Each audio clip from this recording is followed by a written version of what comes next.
وهنا الكلى اليسرى، والجزء دوت الامعاء الدقيقه والاثنى عشر.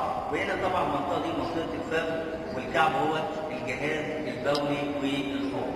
نفس القصه هنا اهو، بس اللي موجود في اليمين الفرق بين الشمال وبين اليمين ان الشمال فيه نقطه القلب، هنا هيبقى فيه نقطه الكبد، لان الكبد فين؟ في اليمين. في اي مشكله في الخريطه ديت؟ طيب نبدا بقى ايه نشخص. الاستاذ محمود عندك كام؟ 31. شغلك ايه؟ جهاز المدينه؟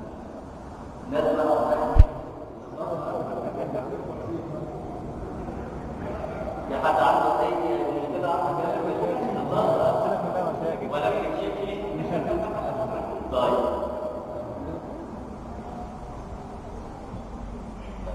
طبعا انا بحاول كده اتحسس على القلم، لان كل النطوقات في ايدك بتدي انعكاسات معينه.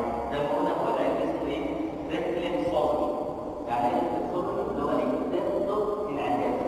دي مراكز الجسم اللي بتتحرك دي مراكز